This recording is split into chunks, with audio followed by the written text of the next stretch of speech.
Bueno, muy bien, muy buenos días para todos los presentes. Agradezco que se conectaran para escuchar esta capacitación. Como el doctor lo mencionó, vamos a hablar sobre todo lo que tiene que ver con alimentos en el derecho de familia.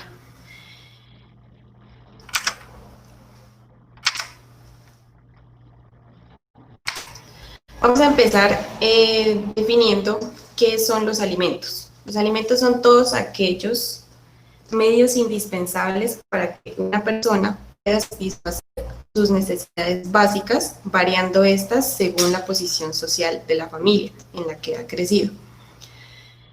Estos alimentos se clasifican, en necesarios y congruos. Los alimentos necesarios son aquellos mínimos que necesita la persona para cubrir sus necesidades básicas de supervivencia. Es algo así como la canasta familiar, o sea, no son lujos, no son mayores comodidades, simplemente lo básico para poder subsistir. Los alimentos congruos, por su parte, hacen referencia a lo que necesita la persona para vivir según su posición social. Los alimentos congruos buscan que una persona pueda seguir viviendo según la condición social de su familia, a la que regularmente estaba acostumbrada. Entonces, por ejemplo, la vivienda es un alimento necesario para todas las personas. Sin embargo, para unas personas puede que esté bien una vivienda en un estrato 1, 2, en modalidad de arriendo, pero para otras personas lo normal, pero pues, están acostumbrados a vivir es en una casa de un estrato más alto. Entonces, el hijo de una familia que tiene escasos recursos no va a poder exigir una cuota alimentaria que le pueda cubrir una vida de lujos. En cambio, un hijo que ha crecido dentro de una familia adinerada sí lo puede exigir. Entonces, no va a ser extraño que encontremos en ciertas personas, en ciertos casos, que se fije una cuota alimentaria, por ejemplo, de 300,000 pesos, como una cuota de, no sé, millones, 3 millones, porque a eso es lo que está acostumbrada la persona.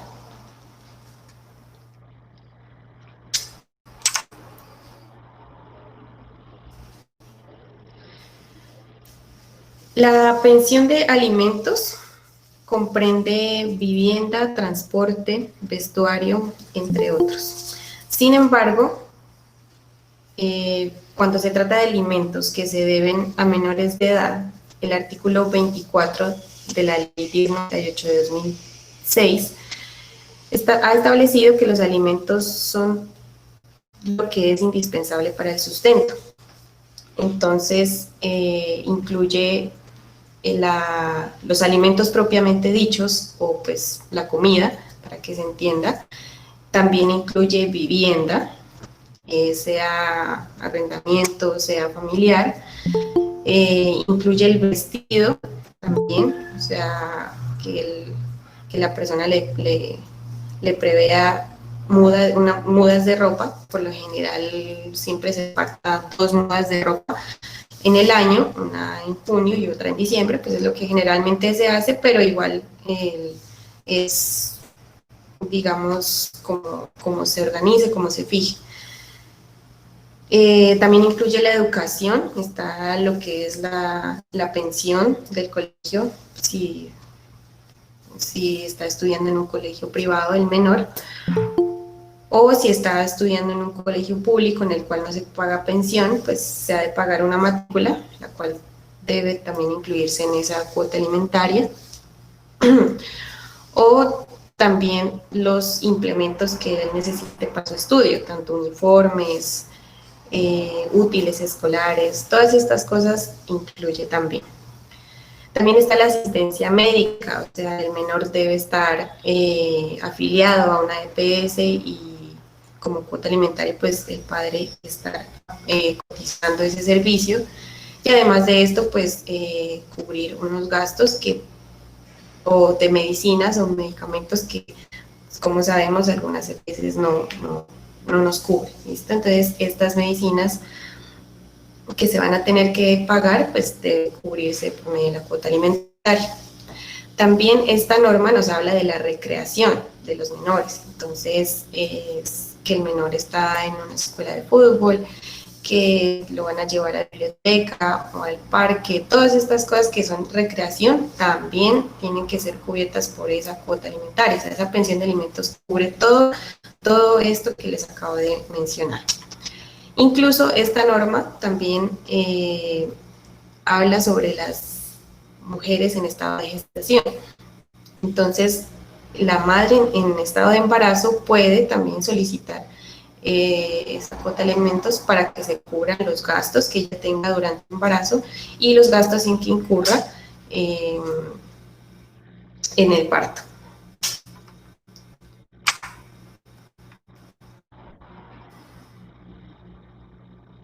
Una vez definido el término de alimentos, pasaremos a ver qué se entiende por el derecho de alimentos.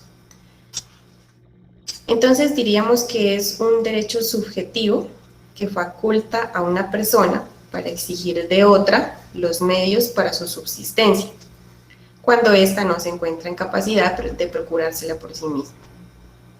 Este es un derecho que no se puede transmitir por causa de muerte, es decir, que la persona que tenga el derecho de alimentos muere, no lo puede heredar, digámoslo así.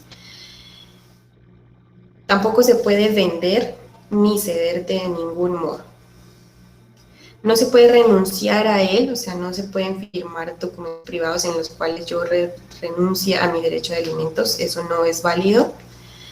Y también es imprescriptible, pues el Código Civil nos dice que el derecho de alimentos se tiene por toda la vida del que lo necesita, mientras pues, se conserven las condiciones que dan lugar a la obligación alimentaria. Y la reclamación de este derecho puede efectuarse en cualquier tiempo, entonces, por eso decimos que es imprescriptible. Ahora vamos a ver quiénes son los titulares de ese derecho de alimentos. Entonces están el cónyuge o compañero permanente, de acuerdo a lo establecido en la sentencia C-1033 de 2002, en la cual se extiende la norma del cónyuge a las personas que han conformado una unión marital de hecho. Por lo tanto, los mismos derechos que tendría el cónyuge lo tiene el compañero permanente. Por eso, los dos tienen este mismo derecho de alimentos. Esto se entiende respecto al cónyuge que no puede sostenerse por sí mismo, entonces el otro cónyuge que de pronto tenga una capacidad económica para suplir esa manutención, entonces lo puede hacer. En este campo también estaríamos hablando de las parejas del mismo sexo que conformen una unión marital de hecho, entonces ellos también tienen este derecho. También es sujeto de derechos el cónyuge divorciado o separado de hecho inocente, es decir, que no haya incurrido en ninguna de las causales de divorcio o la separación de cuerpos. Tampoco debe obedecer a una conducta suya. Entonces, ¿qué quiere decir el cónyuge divorciado culpable? El que incurre en una de las causales que están establecidas en el código como para divorciarse. Por ejemplo, están las relaciones extramatrimoniales, está el abandono del hogar, están las enfermedades como el alcoholismo o la violencia intrafamiliar. Todas estas cosas van a hacer que el cónyuge sea culpable de ese divorcio. En este caso, el cónyuge que ha actuado bien, o sea, que no ha incurrido en ninguna de esas causales y que no tiene la capacidad para procurar su propia manutención luego del divorcio, puede entonces solicitar una cuota alimentaria del cónyuge que fue culpable. También tenemos como titulares del derecho de alimentos los ascendientes, entiéndase nuestros padres, nuestros abuelos o incluso pues bisabuelos si tienen la necesidad y tenemos la capacidad económica para solventar esa alimentación. En este caso, no hay distinción entre que sean adoptivos, o sea, que no sean padres biológicos, sino que sean padres adoptivos, o que no sean padres matrimoniales, o sea, no sean casados nuestros padres, eso no interesa, porque la ley ya no hace esa distinción. Igualmente, tenemos a los descendientes, entiéndase hijos, inclusive nietos, porque el ordenamiento jurídico ha establecido que cuando los padres, por ejemplo, que no han podido dar una manutención a sus hijos, tenemos el caso, por ejemplo, de los padres que son muy jóvenes, a veces no pueden cumplir con estas responsabilidades. En ese caso, si los abuelos tienen la capacidad económica, entonces ellos están llamados a proveer esa cuota alimentaria a sus nietos. Esto está establecido por ley y el nieto o nieta puede exigir esta cuota alimentaria de sus abuelos. Están los hermanos legítimos. ¿Qué quiere decir? Que solo son los hermanos habidos dentro de un matrimonio, ¿no? O sea, quiere decir los hermanos de un mismo papá y una misma mamá que sean casados.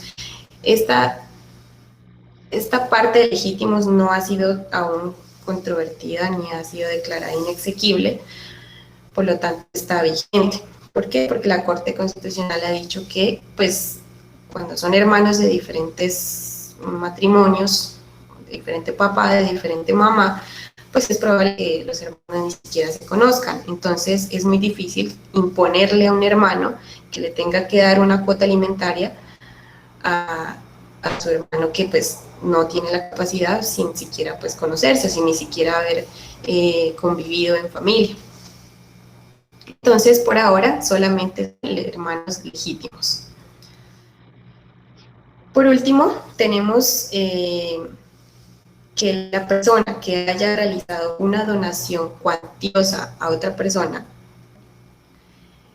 puede exigir alimentos a ese donatario, siempre y cuando esta donación no haya sido revocada o rescindida.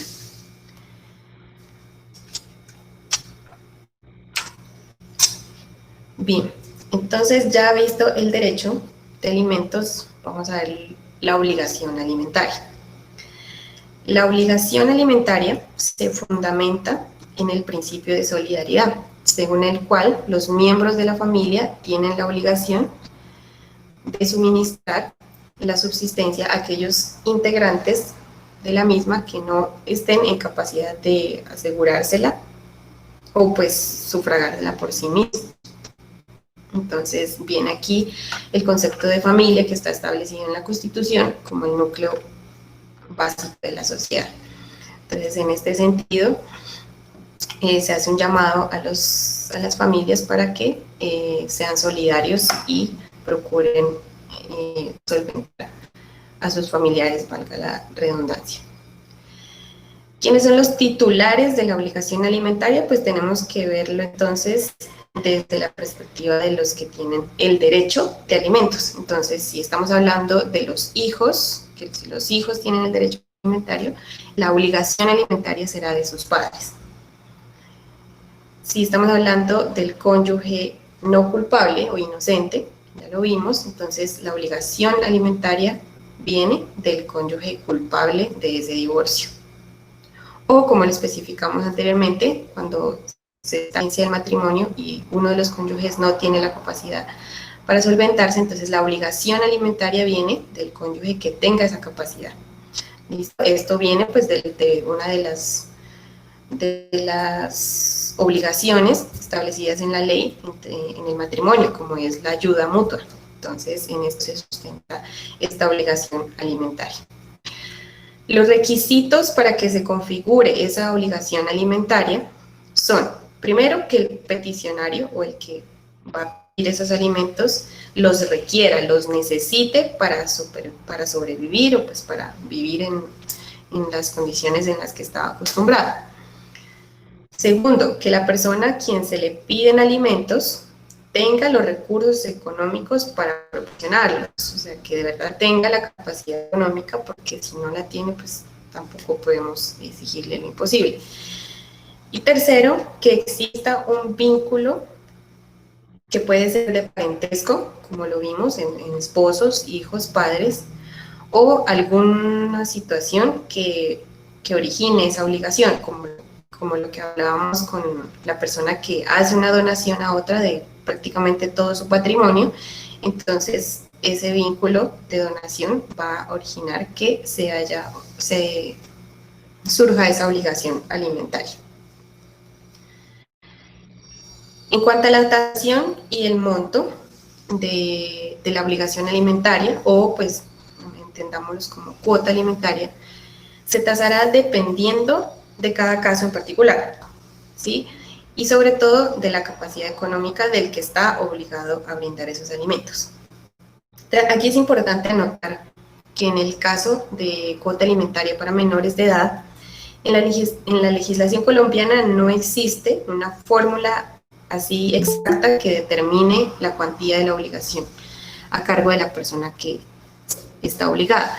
Sin embargo, hay varios factores que se pueden tener en cuenta a la hora de fijar esa cuota.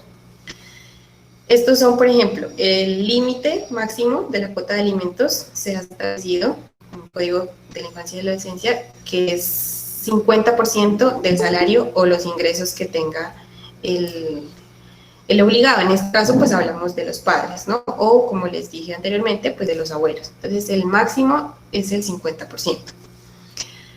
También debemos tener en cuenta las obligaciones alimentarias que el padre o madre tenga con otras personas por ley. Por ejemplo, que tenga otros hijos, que tenga pues matrimonio aparte, o sea, que deba alimentos al cónyuge, o que deba alimentos al padre o madre, pues que de pronto estén en situación de enfermedad y pues tengan que ayudarle, entre otros. ¿Listo? Entonces estas obligaciones que él también tiene con ellos se deben tener en cuenta para fijar un monto. En el caso de que se tenga obligación de alimentos con otros hijos, es muy importante que al fijar una cuota alimentaria no se verifique la acreditación de los requisitos que hablamos anteriormente para acceder a la cuota alimentaria.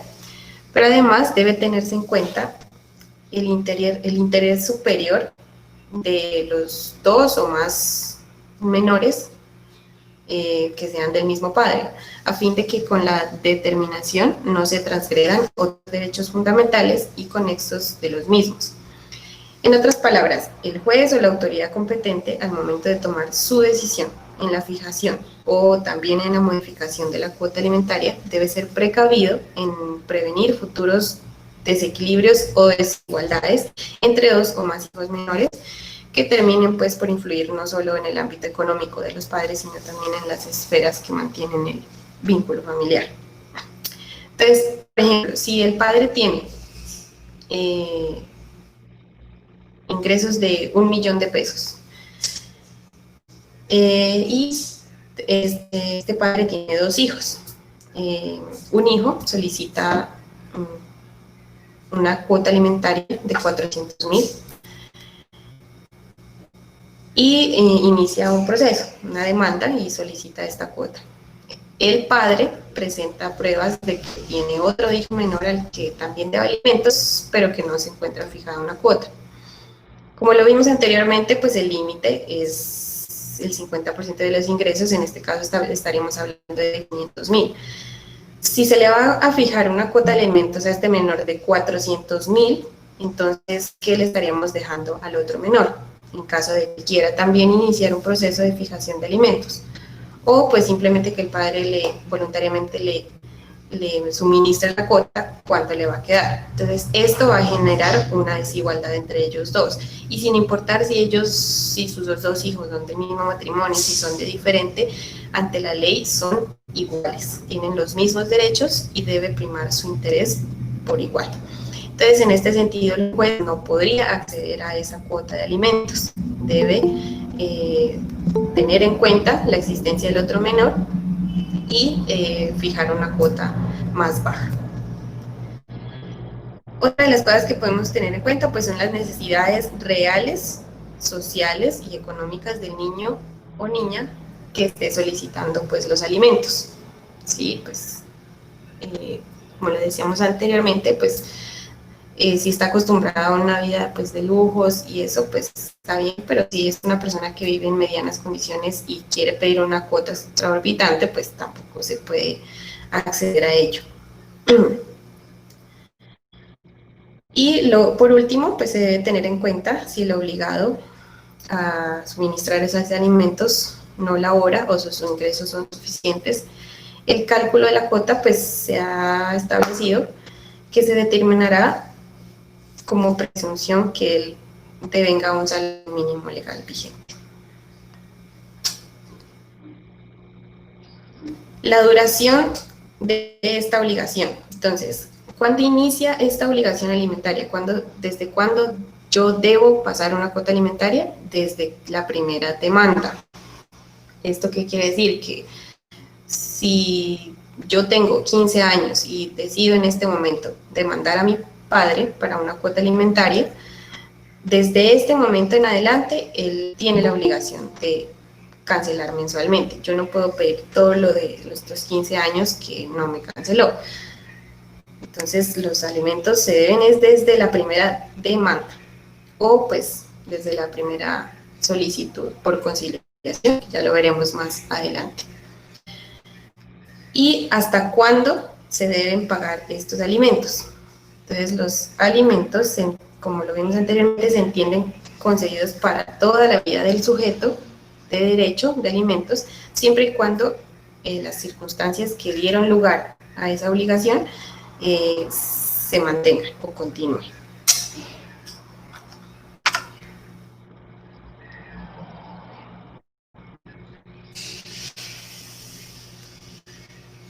Bueno, sí, teniendo en cuenta todos estos aspectos, decidimos que necesitamos solicitar una cuota alimentaria o en su defecto que el padre también puede ofrecer alimentos para, por ejemplo, evitar procesos judiciales o verse implicado en descuentos de nómina, todas estas cosas, pues el padre puede, por su propia voluntad, iniciar estos procedimientos para ofrecer una cuota de alimentos. O, en caso contrario, la persona que necesite esos alimentos lo puede hacer, sean menores o mayores de edad. En este caso, para que se fije la cuota alimentaria, tenemos la opción de acudir por vía administrativa, solicitando una audiencia de conciliación ante Defensoría de Familia, Comisaría de Familia, Inspección de Policía, o también se puede ante centros de conciliación autorizados o incluso los consultorios jurídicos. ¿De dónde? Del lugar donde reside el alimentario, o sea, el que necesita los alimentos. Es en donde viva él, en la ciudad que viva, debe acudir a las respectivas autoridades competentes que se mencionan.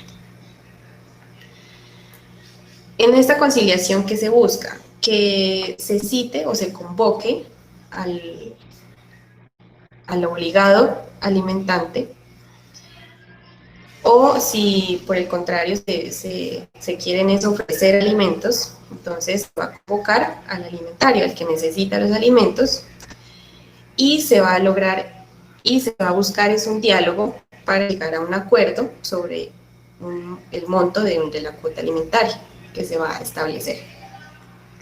El monitor de la conciliación debe procurar que ellos tengan un acuerdo, debe proponer soluciones, con el fin de que por medio de la conciliación se llegue a un acuerdo.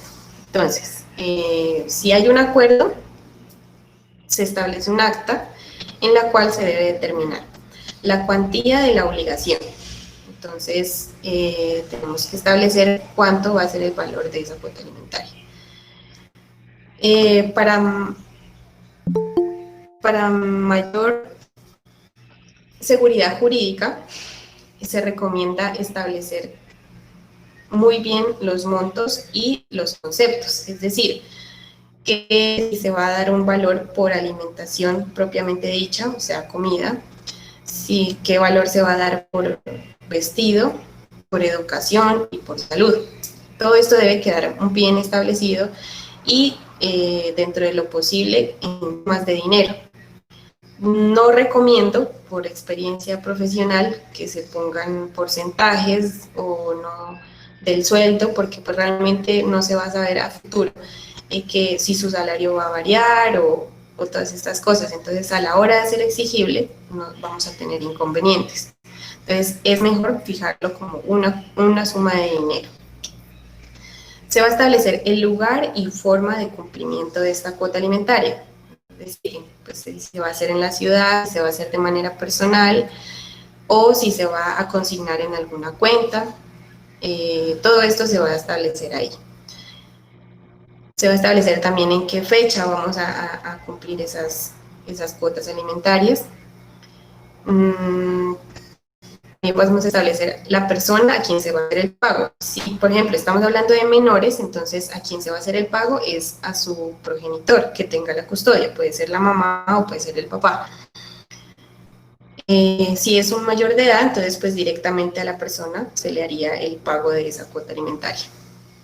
También se va a establecer el reajuste periódico que va a tener esa cuota alimentaria. Entonces, anualmente debe aumentarse de acuerdo al IPC. Entonces, eso debe establecerse ahí. Y para que también el alimentante tenga en cuenta que eso se va a reajustar y que en el próximo año le va a aumentar. El acta debe decir pues que presta mérito ejecutivo. ¿Por qué? Porque en caso de que se incumpla todo lo que hemos establecido aquí, tiene consecuencias jurídicas, vamos a ver más adelante. Sobre garantías y demás, pues ya es a conciliación de las partes. Por ejemplo, se puede establecer que esa cuota sea descontada de nómina como garantía del pago de la obligación, pero esto pues ya es conciliable. Lo más importante que se establezca son las anteriores. Esto en caso de que haya un acuerdo. En caso de que no haya un acuerdo, o en caso incluso de que el convocado no asista, entonces la autoridad competente debe declarar fracasada la diligencia, debe fijar una cuota de alimentos provisionales y se deberá expedir una constancia. Es importante que cuando vayamos en representación del alimentario, nos cercioremos de que se fije una cuota de alimentos provisional. Por lo general es una cuota bajita, pero pues es una cuota provisional que le va a dar pues seguridad al alimentario, en tanto que sigue con su proceso.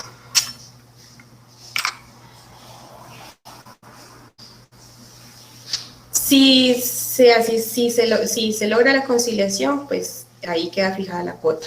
Pero si por el contrario no se pudo llegar a un acuerdo o el convocado no asistió, entonces podemos acudir por vía judicial a esa fijación de alimentos. Entonces, para esa fijación de alimentos por vía judicial, debemos tener en cuenta, primero, agotar el requisito de procedibilidad, o sea, la conciliación, que pues anteriormente ya se hizo, y con esa constancia que nos dan de que se declaró fracasada, esa es la que vamos a presentar acá en este proceso.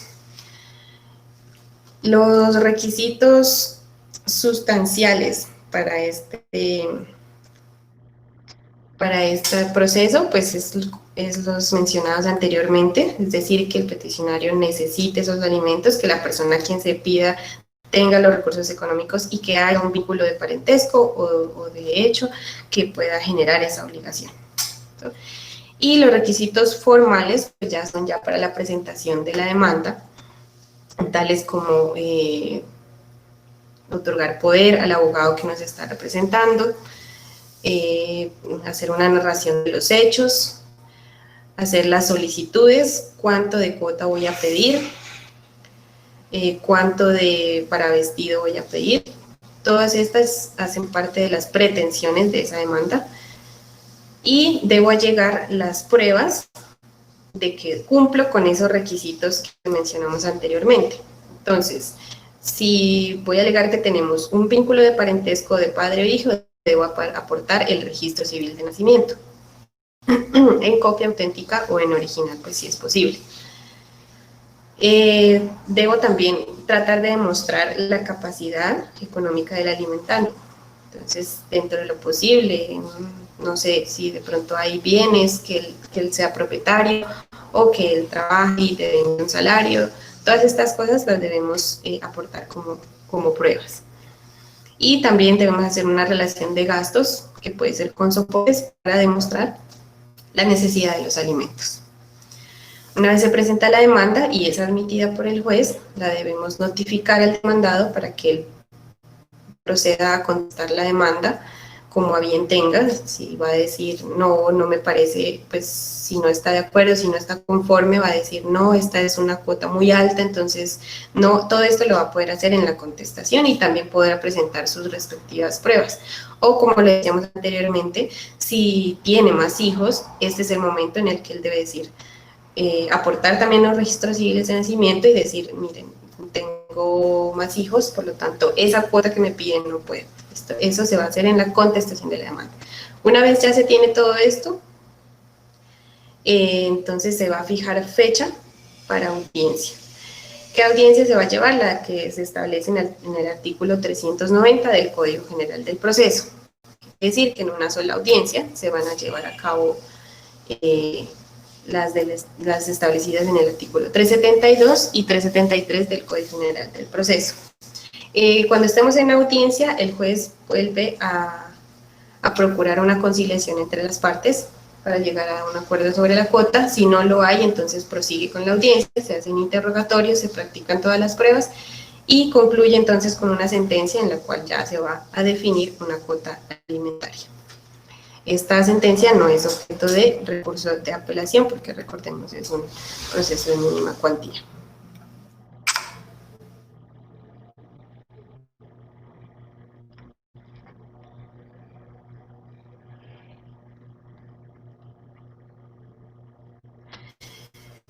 Una vez que se ha fijado la cuota alimentaria, pueden suceder cosas que nos lleve a iniciar un proceso de aumento o disminución de cuota alimentaria. El proceso de aumento de cuota consiste en que se declare que la cuota no es suficiente para sufragar los gastos de manutención, porque estos aumentaron justificadamente, obviamente, y el alimentante tiene la capacidad económica para aportar un poco más de dinero.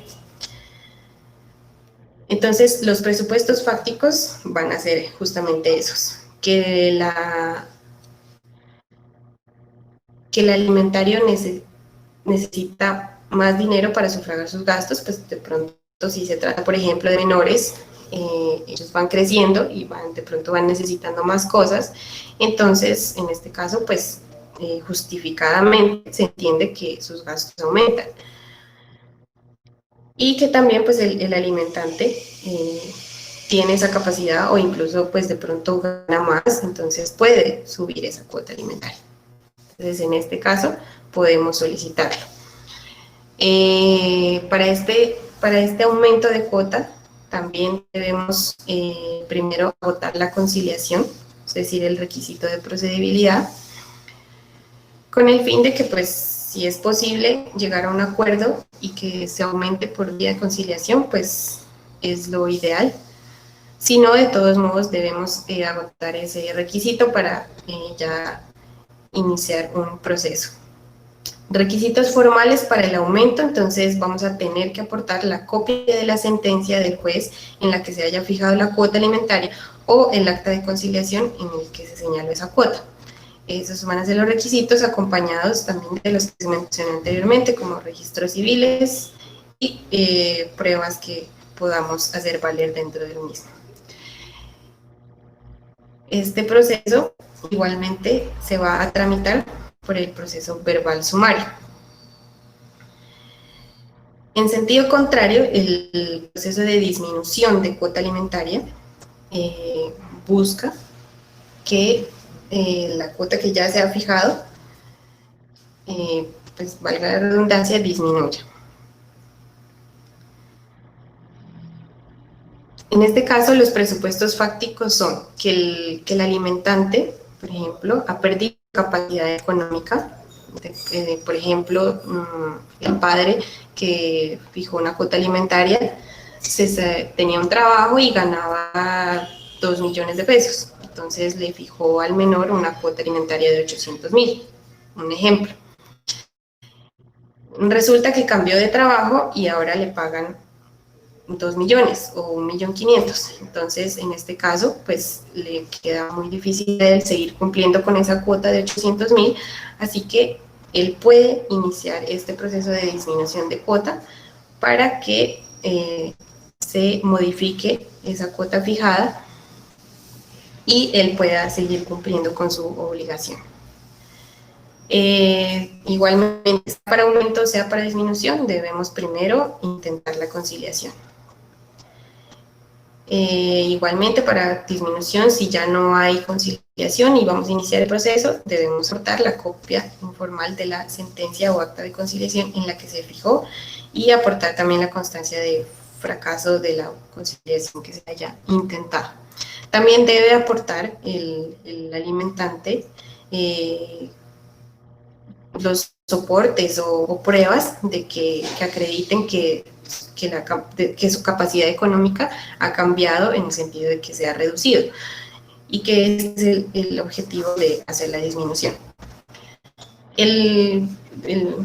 Los ingresos, el cambio de ingresos, la disminución de ingresos es un ejemplo en el cual se puede iniciar el proceso de disminución de cuota. Otro es que el alimentante haya concebido otro hijo. Entonces, esta también es una razón para iniciar este proceso de disminución de cuota, ya que tiene obligación alimentaria con otro hijo y ya no va a poder darle la misma cuota que se había comprometido en sentencia o conciliación.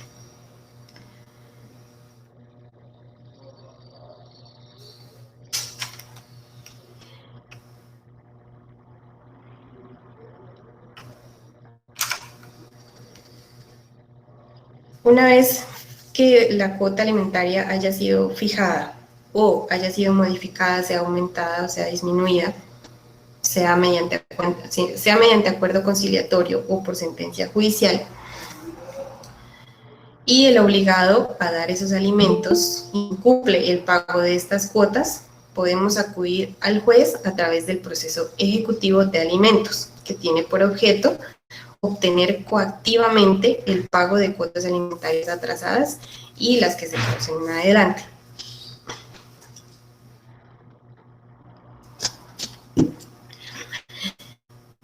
Entonces, antes de iniciar este proceso, tenemos que tener en cuenta 3 aspectos. Primero, el título ejecutivo, que puede ser la sentencia en la que se fijó la cuota o el acta de conciliación. El título ejecutivo tiene que tener la obligación clara, expresa y exigible. ¿Qué quiere decir? Como les decía anteriormente, si es una conciliación, debe estar bien establecido el valor, cómo se iba a aumentar, cuándo se debía pagar, en qué lugar y a qué persona. Este título debe cumplir con todos esos requisitos para que podamos hacerlo efectivo ante el juzgado.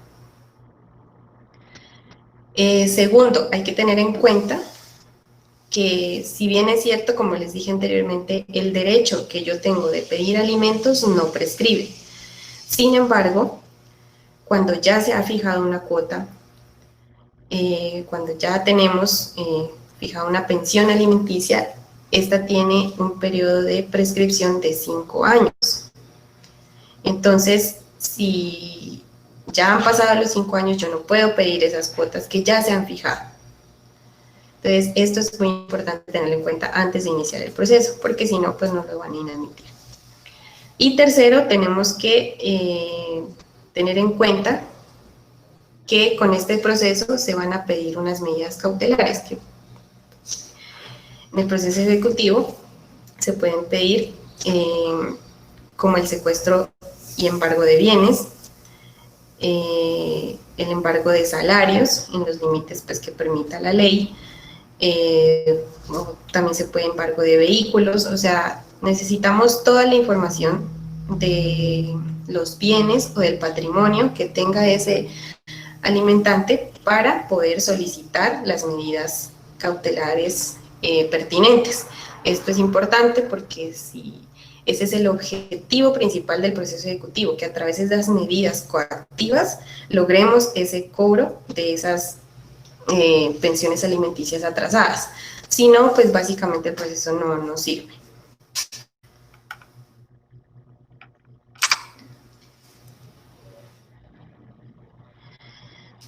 Ya que tengamos en claro los anteriores aspectos, entonces ya podemos dar inicio al proceso ejecutivo, el cual va a iniciar con la demanda en la cual se van a pedir pues, el pago de las pensiones atrasadas, deben relacionarse, y el juez, al verificar que está bien en sus requisitos, que el título ejecutivo cumple con todos los requisitos exigidos, entonces ordenará el mandamiento de pago, en el cual, ¿qué se dice? Se otorgan 5 días para que se paguen las pensiones atrasadas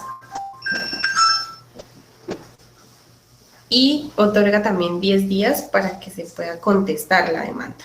Entonces, si el demandado decide en esos 5 días pagar toda la deuda, entonces se termina el proceso. Pero por el contrario, puede tener situaciones que quiera contestar en la demanda. Entonces, para eso va a poder presentar excepciones previas o excepciones de fondo. Las excepciones previas se deben presentar dentro de los 3 días después de notificado el auto de mandamiento de pago y el juez pues tratará de resolverlas siempre y cuando no den lugar a terminación del proceso de excepciones, si es que prospera. También puede presentar excepciones de fondo que ya refieren como más a hechos. Por ejemplo, el padre puede decir en una demanda que le están cobrando unas cuotas que él ya ha pagado y que tiene sus respectivos recibos. Entonces, en este caso, es una excepción de fondo, llamada pago de la obligación. Entonces, él puede alegar esto, presentarlo, pues obviamente tendrá que hacerlo a través de un abogado que lo represente en esta demanda, y presentará esto con sus respectivos recibos, en el caso de que ya se ha pagado, respectivas pruebas, o cualquier situación de hecho que él considere pertinente que puede contestar. Entonces, en este caso se cita una audiencia, que puede ser la del 372 del Código General del Proceso, si es un proceso de mínima cuantía, o del artículo 390 del Código General del Proceso en caso de que sea menor y mayor cuantía. En esta audiencia se practican las pruebas, se practican interrogatorios a las partes y al final vamos a ver si la sentencia es favorable o no es favorable al demandado. Si es favorable, entonces el proceso se termina y se levanta las medidas de embargo que hayan sido decretadas y solicitadas con la demanda, y se condenan en costas a la parte demandante, o sea, la parte que inició el proceso, pues será condenado en costas, a excepción de cuando el que inicia el proceso es un menor de edad en representación de su madre o padre, porque la ley pues no permite la condena en costas en menores. Si la sentencia no es favorable al demandado, entonces se sigue adelante con la ejecución. Por lo tanto, el abogado de la parte demandante deberá presentar la liquidación del crédito, o sea, todas las solicitando el valor de las cuotas que se deben con sus respectivos intereses hasta el momento y demás cobros. Una vez se aprueba esa liquidación del crédito por el juzgado, entonces ya se puede hacer la entrega del dinero al demandante en caso de que se hayan embargado salarios o cualquier suma de dinero. En su defecto, si son bienes, entonces se debe hacer el avalúo de ellos para la pública subasta y seguir con el procedimiento que nos dice el artículo 450 del Código General del Proceso y siguientes. Hay una cosita que se me pasó por aquí. Cuando nosotros en la demanda que presentamos, en la demanda ejecutiva, vamos a pedir el pago de las pensiones alimenticias atrasadas, sus respectivos intereses que se causen hasta el momento en que se paguen, no hasta el momento de la demanda, sino al momento en que se paguen los intereses. Y también vamos a solicitar en esta demanda que se paguen las cuotas alimentarias que se causen durante el proceso. Entonces, cuando nosotros solicitemos una medida de embargo, por ejemplo, el embargo de salario, entonces el juez ordenará que se descuente tanto el valor de la cuota alimentaria como el valor que vamos a embargar para el pago del crédito. Esto, pues, ¿con qué fin? Para que las cuotas que se van causando durante el proceso se cumplan, se paguen y no tengamos que estar en un proceso infinito, pues, porque esas cuotas se van a seguir debiendo y vamos a tener que estar en el proceso ejecutivo todo el tiempo. Entonces, la idea es que se pida ese pago para que en el mandamiento de pago nos lo acepte el juez.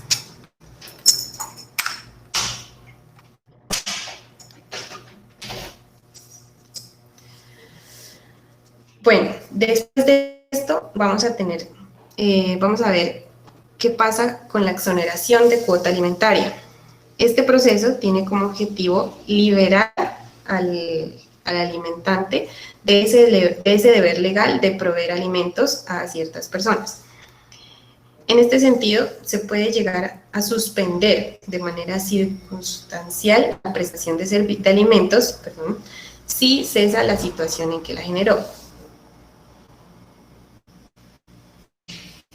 Entonces, la capacidad del alimentante y la necesidad del alimentario han variado, que son los presupuestos fácticos.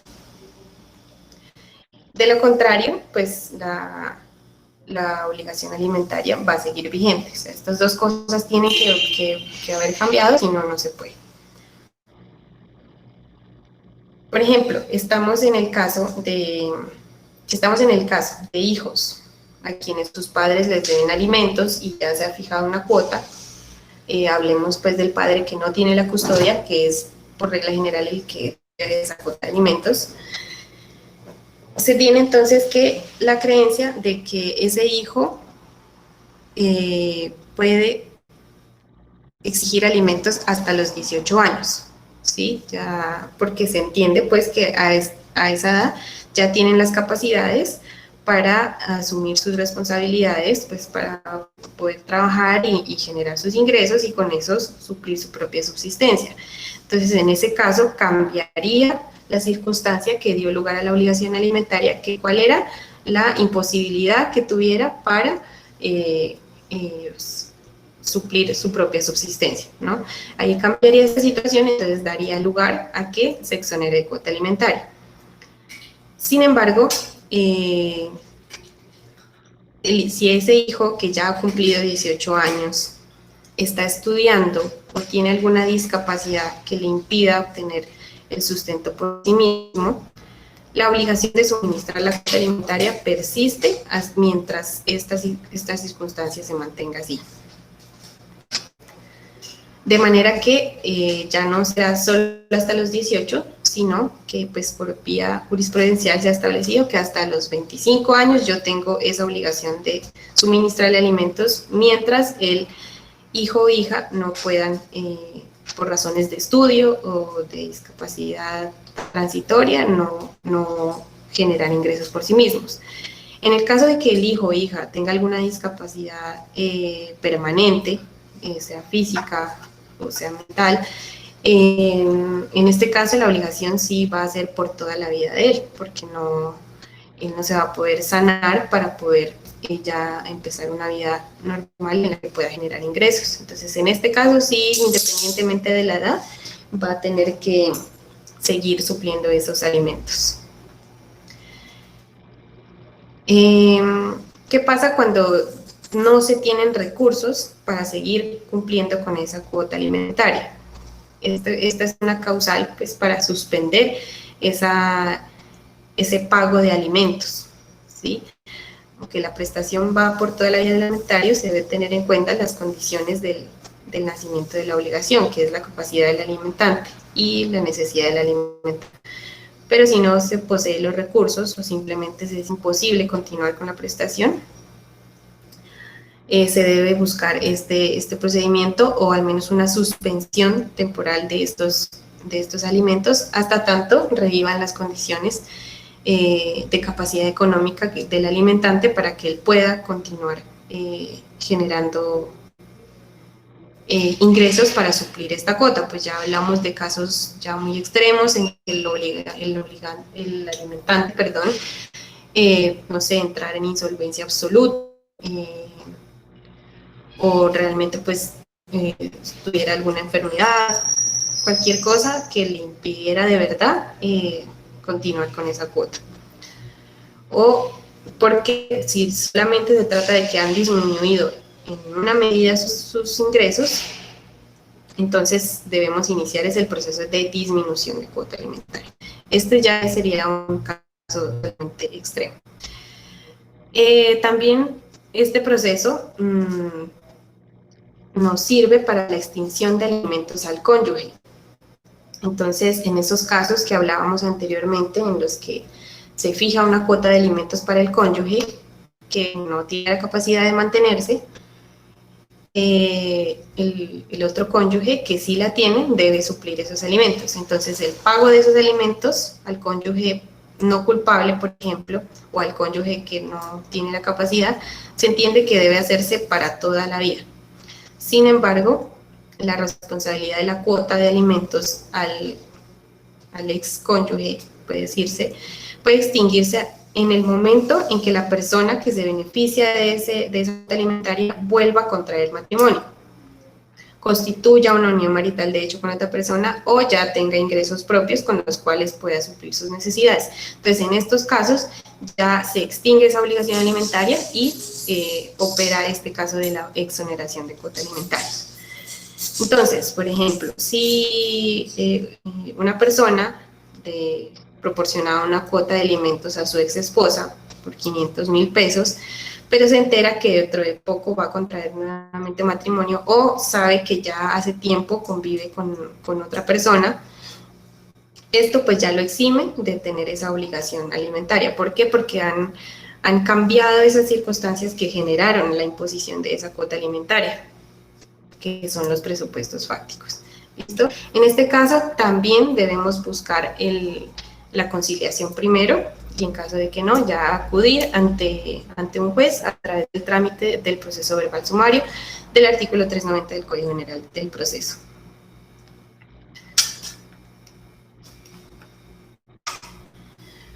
Por último, veo la importancia de abarcar el tema de la inasistencia alimentaria tipificada como un delito en nuestro Código Penal, en su artículo 233, el cual dice que el que se sustraiga sin justa causa a la prestación de alimentos legalmente debidos a sus ascendientes, descendientes, adoptante, adoptivo, cónyuge o compañero permanente, incurrirá en prisión y en multa. Este tiene un agravante cuando se trata de alimentos debidos a menores de edad, entonces nos va a aumentar la pena de prisión y nos va a aumentar también la multa. Entonces, según este artículo, si una persona no cumple con su obligación alimentaria, que sea fijado mediante una sentencia o que sea fijado mediante un acta de conciliación, el alimentario, o sea, el que recibe esos alimentos, puede presentar una denuncia ante la Fiscalía Local de su ciudad por este delito. En caso de que sea mayor de edad, pues lo puede presentar por sí mismo, pero si se trata de un menor de edad, debe hacerlo a través de su representante legal, que es su padre o madre, dependiendo de quién tenga la obligación alimentaria. Este proceso de naturaleza penal es distinto en sus propósitos y fundamentos al objetivo de un proceso ejecutivo de alimentos que vimos anteriormente. Pues en el proceso penal se busca es condenar a una pena privativa de la libertad y al pago de una multa por la inasistencia alimentaria, mientras que en el otro, en el ejecutivo, se busca es lograr el pago de esas cuotas atrasadas a través de medidas coactivas, como el embargo de bienes, salarios, vehículos o cualquier tipo de bienes que tenga el alimentante. Ahora bien, si bien es cierto, los dos procesos son distintos, tienen propósitos diferentes y son de diferente naturaleza, ambos se pueden iniciar al mismo tiempo, o sea, el uno no va a suspender el otro ni lo va a interrumpir, solamente que el uno es por vía penal, que se va a llevar a cabo a través de denuncia ante la Fiscalía, y el otro sí lo vamos a hacer a través de un juzgado, por un proceso civil, de naturaleza civil, o de familia, perdón, y lo vamos a hacer a través de un apoderado, un abogado. En el caso del proceso penal, la denuncia no es necesario que tengamos abogado, lo podemos hacer directamente, y pues el fiscal es el que se va a encargar de nuestra defensa en ese caso. Por otro lado, es importante aclarar que el simple hecho del incumplimiento del pago de la cuota alimentaria fijada con anterioridad no genera la culpabilidad del denunciado, pues este artículo establece un ingrediente que es que se debe cometer la conducta sin justa causa. Por lo tanto, al analizar este aspecto, se debe tener en cuenta la solvencia o capacidad económica del obligado en el momento de que ejecuta la conducta delictiva. Porque si el denunciado no tiene la posibilidad económica para cumplir, no es posible situar a este agente en el ámbito de lo imposible. Eso es lo que nos dice la Corte Suprema de Justicia. Entonces, si bien se necesita que la persona sí no esté pagando alimentos, pero también tenemos que tener en cuenta si es con justa causa o sin justa causa para que efectivamente el proceso se pueda llevar a cabo. Entonces, la persona que denuncia debe presentar pruebas o al menos información de que el obligado tiene los ingresos para cumplir con la cuota alimentaria y que simplemente, pues, adrede no está cumpliéndola. En este caso, sí se cumple este tipo penal y en este caso sí podemos lograr el objetivo que es la pena privativa de la libertad.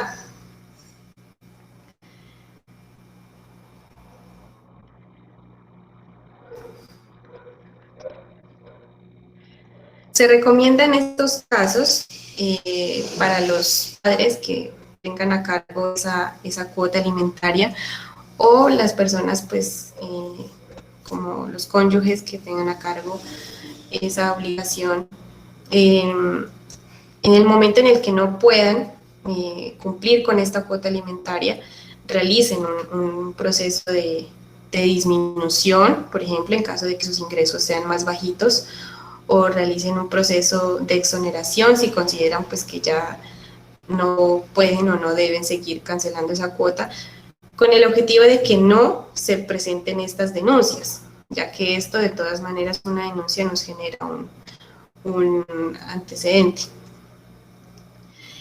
Al momento en el que se es denunciado y se presentan las pruebas de que usted ha iniciado un proceso de reducción o al menos ha solicitado la conciliación, entonces con esto demuestra que no se configura el tipo penal debido a que no fue sin justa causa, fue con justa causa en el sentido en el que no se tienen los, los ingresos necesarios. Pero si por el contrario,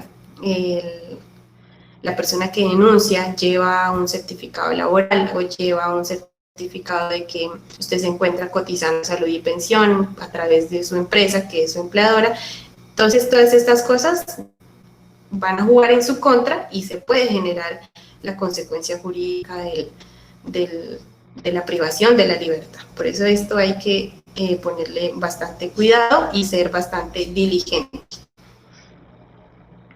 Bueno, por otra parte, pues este delito no requiere querella, como anteriormente estaba estipulado, es decir, que puede ser investigado de oficio por la autoridad competente, y en este sentido tampoco se puede desistir de la denuncia para terminar la investigación penal.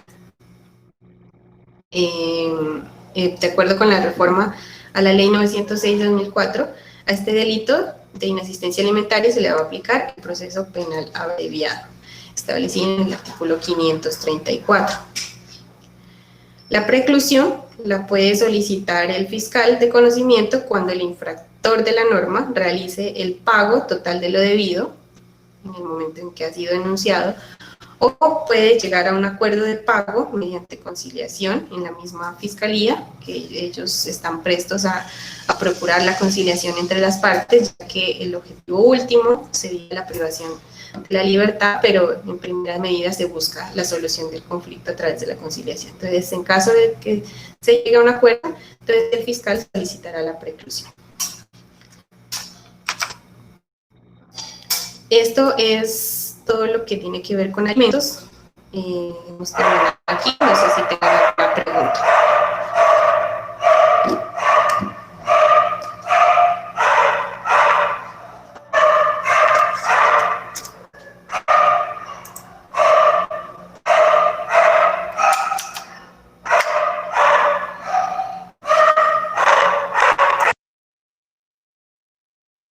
Doctora, muy bien, muy buena la capacitación que nos ha dado el día de hoy, muy completa. Realmente hemos tenido la interacción de muchas personas que se conectan a través de Facebook y de la plataforma Meet. Quisiera, por favor, entonces empezar a responder estas preguntas que nos han dejado acá. Iniciaremos por las preguntas que nos hacen a través de nuestro Facebook Live. Entonces, nos habla la señora o el perfil Jenny Aguilar Solano. Buenos días. Si se firma un documento privado donde se acuerda la cuota de alimentos por un menor de edad, ¿este acuerdo es válido o debe pasar por un centro de conciliación o una comisaría de familia? Gracias. Sí, claro que sí, los acuerdos privados son válidos, pero se recomienda que se hagan a través de notaría, escritura pública, y se deje la anotación de que presta mérito ejecutivo para que pueda ser exigible posteriormente. Perfecto, muchas gracias. Bueno, siguiente. Nos dicen acá, Sandra Cristancho, si se firma un acta de conciliación por cuota de alimentos y educación, ¿hasta cuándo es exigible? Y si en el acta no quedó fecha o edad de hijo. Mientras no se concilie otra cosa o mientras no se inicie un proceso de modificación de esa cuota, entonces la cuota fijada en esa acta sigue vigente. ¿Hasta cuándo? Si no se estableció, entonces, como lo dijimos en la capacitación, será hasta los 18 años que cumpla el menor, pero si él sigue teniendo la incapacidad para solventarse, será hasta los 25 años, es lo que nos ha dicho la Corte Constitucional. Perfecto. Nos pregunta Patti Quintero. Buenos días. Siempre he tenido la duda sobre la liquidación de intereses sobre deudas alimentarias. ¿Se liquidan con intereses moratorios comerciales o civiles? Gracias. Estas se liquidan con los intereses civiles, los que está establecido en el Código Civil, es decir, el 0.5%. Perfecto. Nos escribe la señora Clara Inés Forero. Buenos días. Una persona que gane el mínimo, ¿cuánto es la cuota de alimentos para un menor que no vive con él? Si este padre tiene otro hijo, pero sí vive con él. Muchas gracias. sea, nos preguntan si el padre tiene alimentos, o sea, si el papá no vive con él, ¿cuánto sería la cuota de alimentos si gana el mínimo? Y si vive con él, ¿cuánto sería también?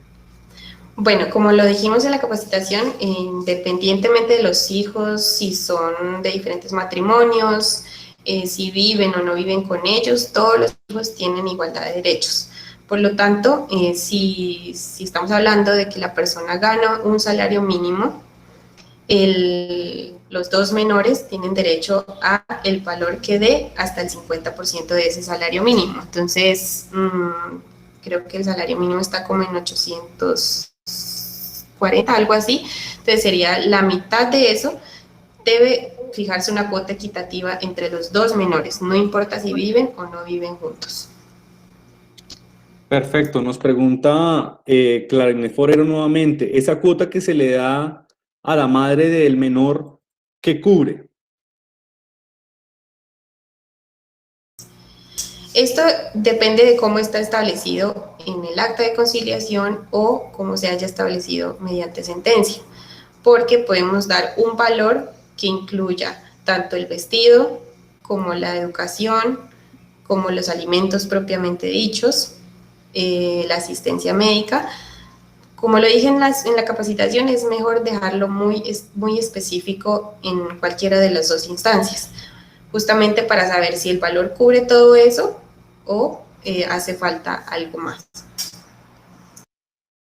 Nos pregunta Chifu Henry, si se cambian las circunstancias para el suministro de alimentos, es decir, ya es mayor de edad y ya labora, ¿ante quién se puede solicitar replantear el monto de la cuota?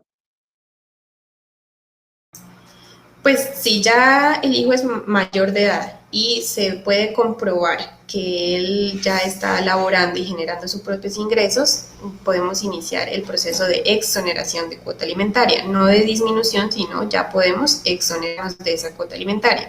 Lo podemos hacer a través de conciliación, convocando la audiencia y que se llegue a ese acuerdo.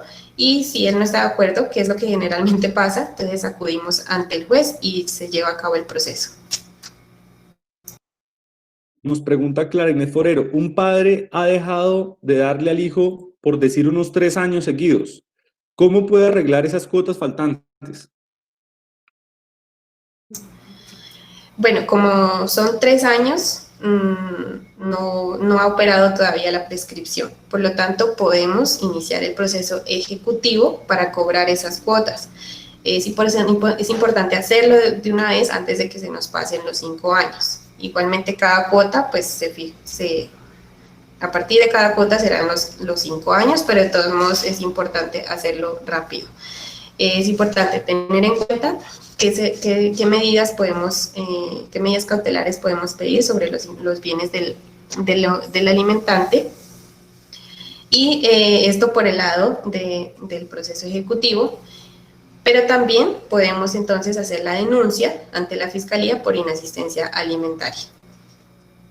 Bueno, tenemos nuestra última pregunta de Facebook. Nos dicen, ¿qué pasa si una persona, si el niño ha quedado en cabeza de la madre, pero ella lo deja en cuidado del padre, estando establecido que el cuidado o la custodia está en cabeza de la madre? ¿Cómo puede el padre solicitar que eso se revierta para que ya quede confirmado que él es ahora el que tiene la custodia o el que está en cabeza de la custodia? Bueno, entendiendo que la madre, digamos, de hecho, que no se ha establecido legalmente o alguna conciliación que el cuidado va a pasar en cabeza del padre, él debe solicitar esa conciliación, lo puede hacer ante Bienestar Familiar, lo puede hacer ante Comisaría de Familia, y esa conciliación no es de alimentos, sino sobre custodia y cuidado personal. Sin embargo, en esa audiencia también puede quedar fijado de una vez la cuota alimentaria. Bueno, agradecemos a los que participaron en nuestro Facebook Live, en nuestro Facebook de Derecho y Propiedad. Ahora damos paso a las preguntas y los aportes que nos entregan aquí en nuestra plataforma Meet. Invitamos al señor Isaac NP, para que por favor realice su aporte. Sí, muy buenos días. Sí, mi aporte como tal es sobre el tema una promulgación que hizo la Corte Constitucional hace pocos días, cuando manifestaba que en procesos de obligación de alimentos entre compañeros permanentes se debe probar desmejora en situación económica, o que bien la demanda no necesita el suministro de la cuota alimentaria. Recuerda la sala de casación civil de la Corte. Ahí les compartí de pronto el link de la sentencia, el cual fue de la página de la Corte Suprema de Justicia.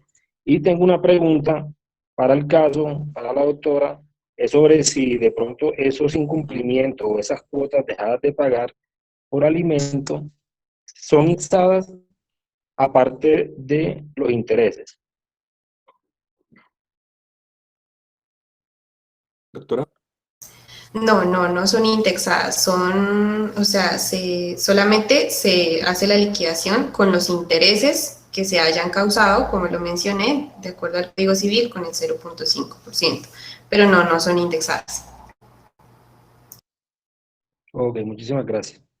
Le agradecemos a usted, señor Isaac, su participación. Invitamos a la señora Lorena Nieva para que por favor realice sus aportes. Señora Lorena. Bueno, voy a leer entonces la pregunta. Dice, ¿cómo se prueba que tiene la capacidad, puesto que no cuenta con un contrato? Con un contrato yo creo que se refiere al tema laboral. ¿Cómo se puede probar que él tiene capacidad si de pronto no depende de un contrato laboral? Quizás de pronto trabaja como independiente o trabaja de pronto en otras labores que no requieren una vinculación. Bueno, en este caso, pues que realmente es lo que generalmente pasa, ¿no? Por lo general no tenemos como tal el documento que podamos decir efectivamente el trabajo, como un contrato, como una carta laboral, pues esas son cosas como personales a las que no tenemos acceso fácilmente. En la cotidianidad podemos hacer pues una investigación exhaustiva, digamos, por nuestra parte, ¿no? Entonces, por ejemplo, podemos ir a Cámara y Comercio con los datos del alimentante para ver si él está, si tiene a nombre de él algún establecimiento de comercio, en el caso de que sea independiente. Otra cosa que podemos hacer es, si tenemos al menos conocimiento, la información de en qué empresa labora o en qué entidad labora, podemos entonces suministrar esta información al juzgado mediante la demanda para que el juzgado oficie a esta empresa o a esta entidad para que le dé la información necesaria, ya que a petición de un juzgado, pues la entidad sí lo puede hacer, más que si lo hacemos como particulares, esa información es personal y no nos la van a brindar. Pero sí es importante al menos tener la certeza de que efectivamente trabaja ahí y lograr una información de dirección, teléfono o el personal de la empresa que nos pueda facilitar a esta empresa. Otra cosa que podemos hacer es verificar con la cédula del que va a ser demandado en Oficina de Registro de Instrumentos Públicos a ver si tiene algún inmueble a su nombre. Esto también nos sirve para demostrar la capacidad económica del demandado. Muchas gracias, doctora. Buenos días. Sí, buenos días. Habla Carolina Nieva, buenos días. Mira, en este caso, por ejemplo, la persona es independiente, pero no es independiente que tenga digamos, algo a su nombre o un lugar que esté administrando, sino que esta persona trabaja con un contratista. Entonces, en ese caso, ¿qué se haría? Porque no hay algo que pruebe, digamos, en este caso, que tenga una nómina o algo así, no hay algún ente probatorio. En realidad recibe los ingresos, pero no hay cómo probar que él trabaja. Sí, por ejemplo, sería en este caso efectivo, no hay una tarjeta ni una transferencia ni nada donde se pueda probar que esta persona está laborando. Doctora Andrea. En este caso sí se nos complica la prueba. Ahí lo único que podemos hacer es, con los interrogatorios que haga el juzgado, lograr que quede probado cuáles son los ingresos de esta persona. O si tenemos algún testigo que pueda verificar que él tiene tantos y tantos ingresos, pero que son informales, también lo podemos llevar para que rinda declaración. Perfecto. Muchas gracias por su aporte, señora Lorena Nieva. Continúa, por favor, Jejín Niño. Quejín Niño.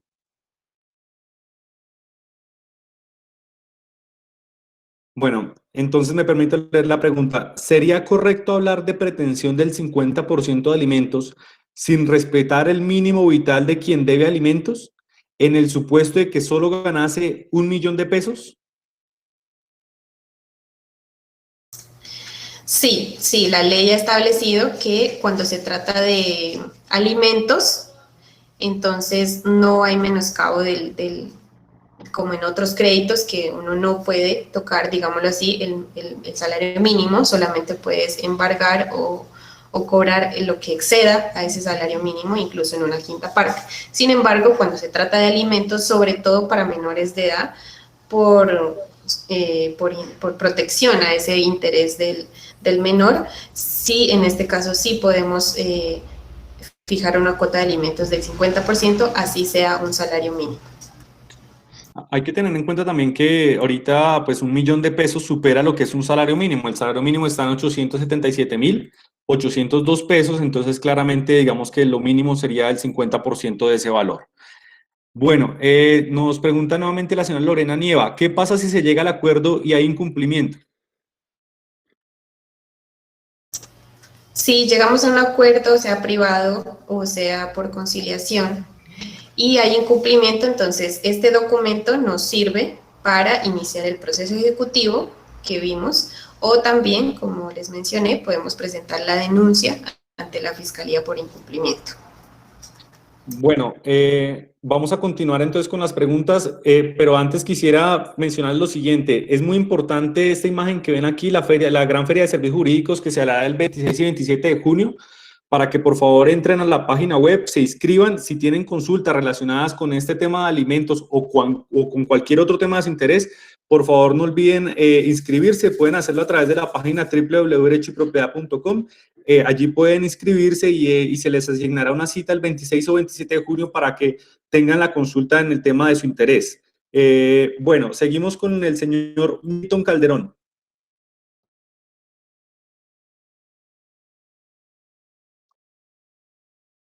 Señor Milton. Bueno, nos dice entonces él, nos pregunta. Hola doctora, buenos días. ¿Hasta los cuántos años está establecida la cuota? Y si el hijo mayor de edad ya tiene hijos, ¿se sigue dando la cuota alimentaria?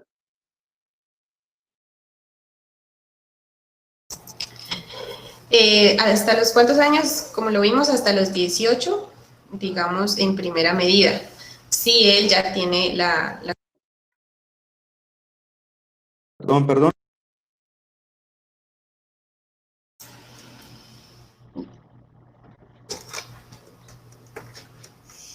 ¿Me escuchan?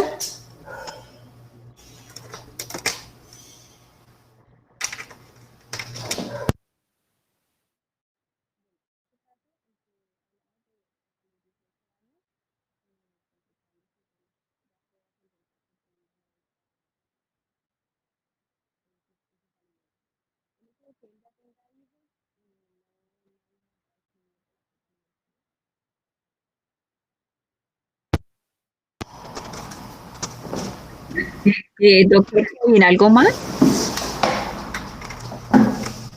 Doctor, no lo escuchamos. ¿Me escuchan? Yo sí la Perfecto, escucho, doctora Ya, Andrea. listo, ya. Dale. Bueno, les decía, pues hasta los 18 años, siempre y cuando pues, la persona ya pueda solventarse por sí misma. De lo contrario, nos toca hasta los 25 años. Si él ya tiene hijos, esto no nos va a eximir porque la circunstancia que da lugar a esa obligación alimentaria es el vínculo filial, o sea, padre-hijo, que el padre tenga la capacidad para seguirle dando la cuota y que el hijo no tenga la capacidad para solventarse por sí mismo. Y si estamos hablando de que tiene un hijo, pues mucho más va a necesitarlo, ¿no? Entonces debemos seguirle aportando hasta por lo menos los 25 años. ¿Está estudiando o no está estudiando? Nos pregunta la señora Lorena Nieva. Doctora Andrea. Si no está estudiando y tenemos la forma de comprobar que está laborando, entonces en ese caso ya no debemos alimentos. Debemos hacer el proceso de exoneración de cuota alimentaria. Perfecto. Invitamos a la señora Milena Camargo.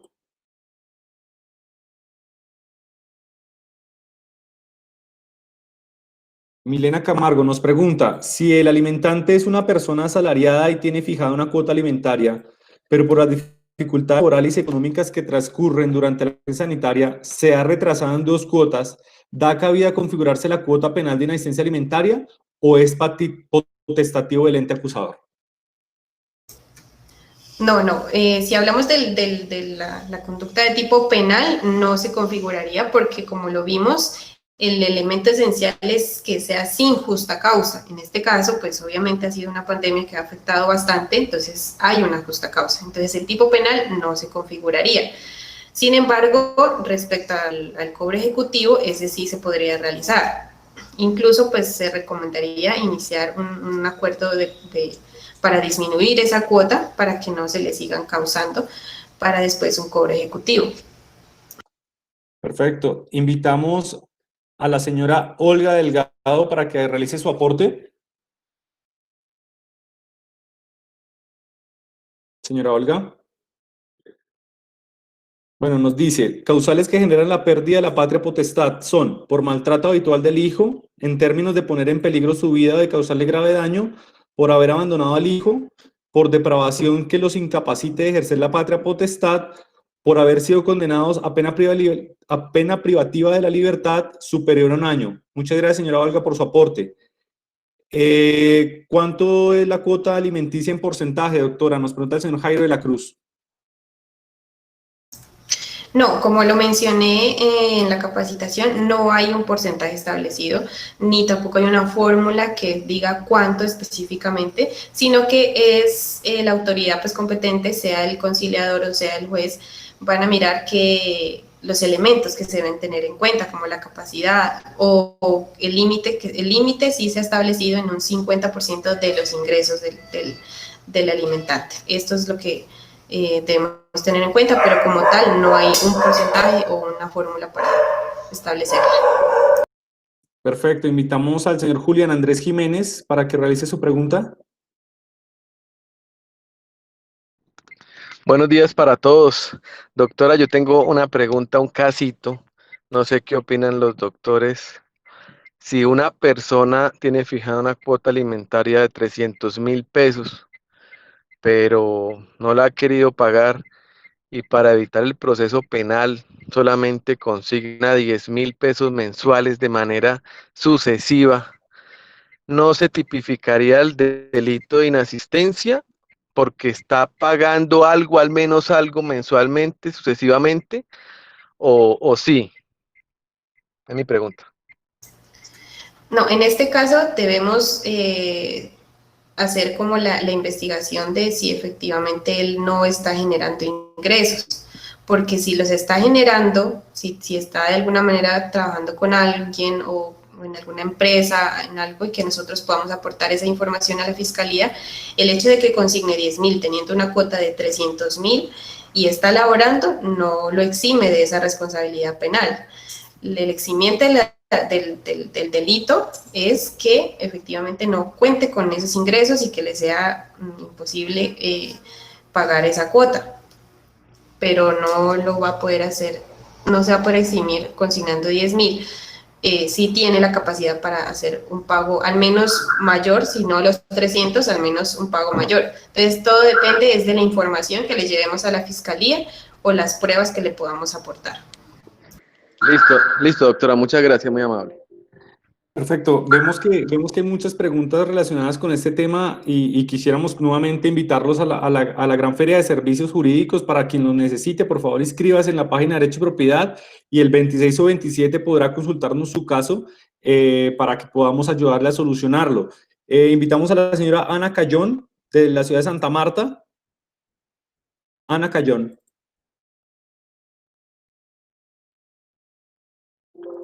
Perfecto, nos pregunta, ¿qué se puede hacer cuando el padre pone los bienes a nombre de otras personas para no cumplir con la cuota alimentaria y además trabaja como independiente? En el caso de que sean independientes, como se dijo, pues tratar de ver si está registrada en Cámara y Comercio, eso nos sirve como prueba.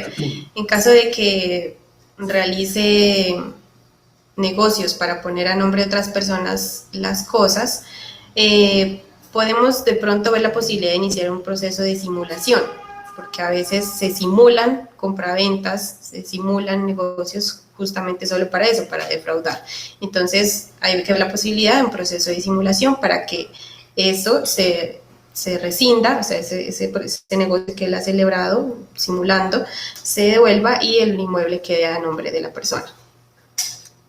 Bueno, tenemos la última pregunta para cerrar la capacitación. Buenos días. Cuando el menor tiene la mayoría de edad, 20 años, y labora, ¿es una causal para solicitar exoneración de cuota? Pero si al cabo de un año nuevamente se queda sin trabajo, ¿el hijo puede nuevamente solicitar la asignación de cuota alimentaria? Sí, claro que sí, lo puede volver a solicitar porque las circunstancias lo permiten y como lo dijimos, hasta los 25 años está permitido por la Corte Constitucional.